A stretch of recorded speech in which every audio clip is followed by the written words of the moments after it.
Hello everyone, আমি আর আমার আম্মু জাস্ট রুমে ফিরলাম। আমাদের অনেক টেস্ট দিয়েছে, যেহেতু তোমরা জানোই যে আম্মুকে মঙ্গলবার ভর্তি হওয়ার একটা ডেট দিয়েছে ডাক্তারে।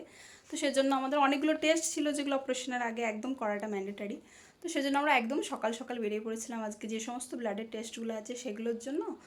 আর ইকো, ইসিজি এগুলো সমস্ত করব বলে। তো এখনও অবধি তো সমস্ত টেস্ট হয়নি, যেগুলো ব্লাডের টেস্ট ছিল সেগুলো আমরা করিয়ে নিয়েছি। আর যেগুলো এখনও হয়নি, অনেকটা টাইম আছে, সেজন্য আমরা মাঝে বাড়ি এসেছি। যেমন একটা টেস্ট আছে যেটা খাবার খাওয়ার পরে সুগারের যে টেস্টটা হয় সেটার জন্য।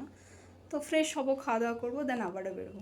থাইরয়েডের টেস্ট করবো বলে সেদিন সকালে আম্মুর সাথে সাথে আমিও ব্লাড দিয়েছিলাম। দেন এই যে আমরা আবারও চলে এলাম বাকি টেস্টগুলো করাবো বলে মাতৃ স্ক্যানে। এখানে কিছুক্ষণ আগে অবধিও কেউ সেরকমভাবে ছিল না, আবার তারপরে কিছুক্ষণের মধ্যেই দেখে এত বেশি মানুষ চলে এসেছে, কারণ সবাইকে একটা নির্দিষ্ট টাইম দেওয়া ছিল, সেই মতো সবাই এসেছে। টেস্টগুলো কমপ্লিট করে আবারও রুমে আসতে আমাদের মোটামুটি 3:30 বেজে গিয়েছিল। আর এখানে আমি ভাইয়াকে নিয়ে একটু বসেছি, ওকে চটকাচ্ছিলাম একটু আদর করে।